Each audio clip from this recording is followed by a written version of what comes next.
Join us as we delve into tonight's story about James Huberty and the McDonald's Massacre. On October the 11th, 1942, James Huberty was born. James grew up with certain difficulties. At the age of 7, he had polio.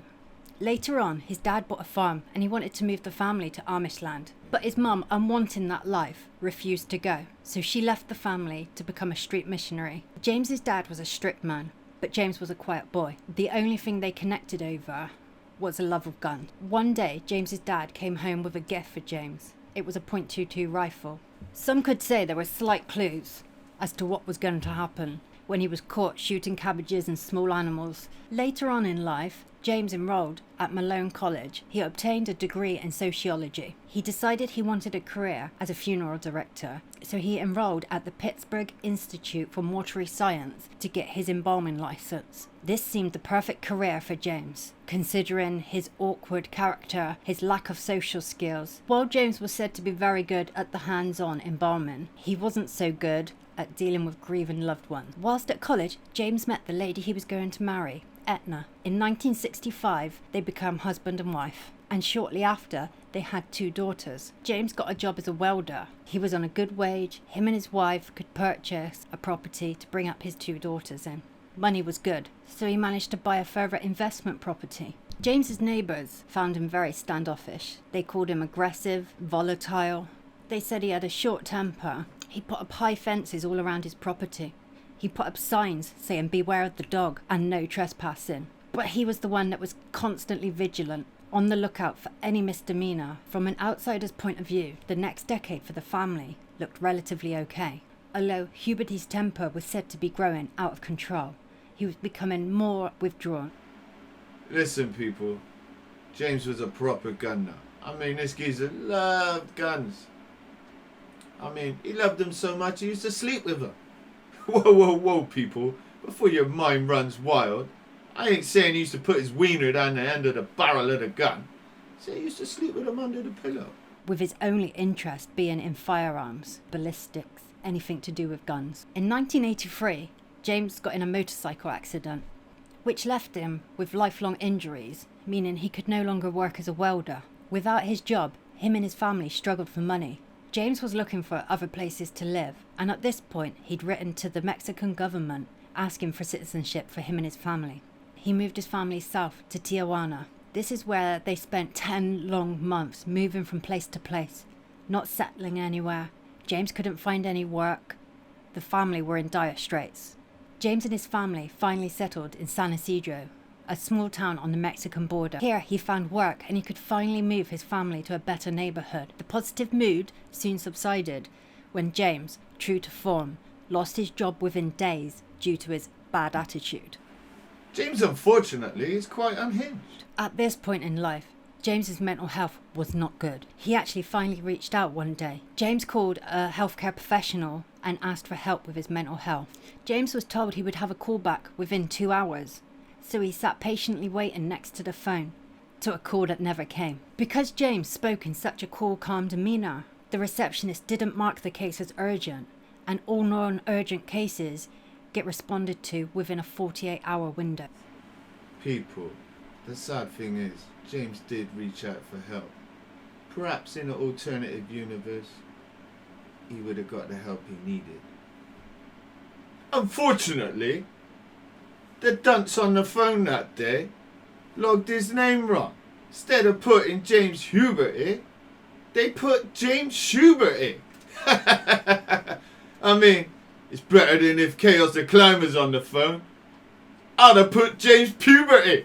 The following day, Wednesday, July the 18th, 1984, James has to go to court in San Diego for a traffic violation. He packs up Etna and the girls, drives to San Diego, goes to court, decides afterwards to treat the girls to a McDonald's lunch and a trip to the San Diego Zoo. The family were said to have a good day out. They drove home. Once they got home, James went into the bedroom to change. At 3:45, James came out of the bedroom holding a large canvas bag filled with hundreds and hundreds of rounds of ammunition, his 12-gauge pump-action shotgun, a 9mm semi-automatic Browning, and an Uzi.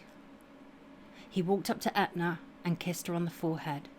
This was something James didn't often do, and Etna asked him what was going on. He simply replied, "I'm going hunting humans." A little before 4 p.m, James drives his vehicle a few blocks away to the local McDonald's. He pulls in, gets out of his car, grabs the canvas holder, grabs his guns and strolls in to the McDonald's restaurant. He walks up to the counter and pulls his shotgun on unexpecting 16-year-old John Arnold. The 22-year-old manager, Neve Kern, shouts over to John, "John, he's going to shoot you." And all John hears is a click. Click. It's some kind of sick joke, so turns around and walks off. James, more frustrated than ever, stood there wrestling with his own gun, whilst frantically trying to reload to fulfill his plan. Some onlookers at this point make a quick exit, whilst others assume it's a crank in fancy dress and carry on with their dinner. Unfortunately, it's no crank, and James picks up his Uzi and shoots the manager just below the left eyeball. After this first kill, James then unleashes his fury on the San Isidro restaurant. Nobody is safe. He is shooting women, children, elderly, anybody that moves, he is shooting. People try to run for cover underneath the chairs. He walks around, he shoots them. People try to hide in cupboards.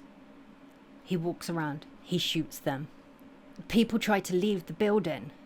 He shoots them in the back. James loved guns, but he hated people. It's a recipe for disaster in my eyes. You can't go to a restaurant and start serving up people. An elderly couple called Miguel and Ada Velasquez Victoria approached the McDonald's. Miguel opened the door for his wife, as Huberty came straight towards her and shot her in the face. Witnesses claim they saw Miguel cradling Ada before Huberty shot him dead too. 3 11-year-old boys who decided to get a snack after school approached the McDonald's. They thought they heard shouting from the other side of the road and briefly hesitated. Huberty saw them and shot them all down. Josh Coleman fell to the floor and had injuries in his back, his arm and his legs. Alonso Hernandez had multiple back injuries. David Delgado had several head injuries. Only Joshua Coleman survived. The only survivor did so by playing dead for over an hour, laying next to his friends who were already dead. At 7 minutes past 4, the first police arrive on the scene, unprepared for what they're about to see. Huberty turns his attention from the Patreons to the police. It is at this point that they withdraw and call the SWAT team for backup. The SWAT team didn't get in position until 4:55, when they surround the building, taking positions on rooftops to get a better view into the McDonald's restaurant.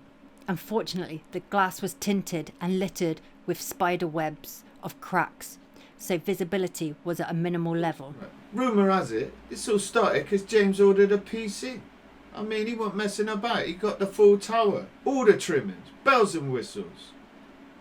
But when James took delivery, he opened the box. Someone messed up. It wasn't a full tower. It was a mini PC. What you saying, James? This wouldn't happen if you was an Apple man and it was a Big Mac.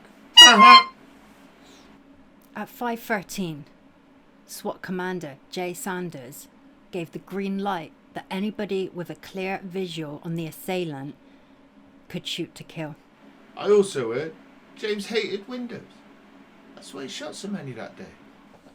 At 5:17, SWAT sniper Charles Foster, who was positioned across the road on the rooftop of the post office, got a clear visual and shot Huberty just above the heart with his .308 Remington sniper rifle.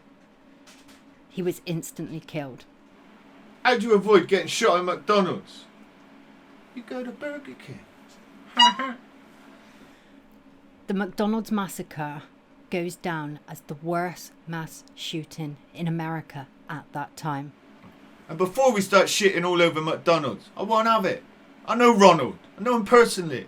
I went to school with him. Lovely fella. He used to ride in on his little bike, honking his horn and that. Problem was his big shoes getting caught in the wheels, but I digress. I mean, he was a nice lad. His attendance wasn't that great. I mean, they kept sending him home because he looked so pale. Brothers and sisters, don't get me started on this woman. To sum this up, it's like me getting on a plane, flying to Romania, getting a bat, a big pile of dung, mashing it all together, and saying, this woman's batshit crazy. A year later, McDonald's tore down the building and donated the land to the city of San Isidro. The city built an educational centre on the land. Huberty killed 21 people, with 19 more severely injured. His victims ranged from 4 months to 84 years old. There is a memorial on that site with 21 hexagonal pillars that commemorate the lives of the 21 people who were shot. The McDonald's owner also donated $1 million of her own money to the city to help support the families that were affected by this tragedy. Well, JJ, I'll tell you what I think about this. This guy was a real piece of shit. I mean, this guy had some real issues. You could say he was a few pounds short of the bus fare. One McNugget short of a family box. He ain't firing on all cylinders. If he would have got the help, this could have been prevented. Unfortunately, they logged his name as Schuberty, Puberty, whatever. But they got his name wrong. They didn't give him the call back. And then we all know what happened after that. It's tragic. It's bad. There's nothing good to come out of this. There's no winner. Everyone loses. This is a shit show. This is... And this is Good Night from Jamie Johnson and Chaos the Clown.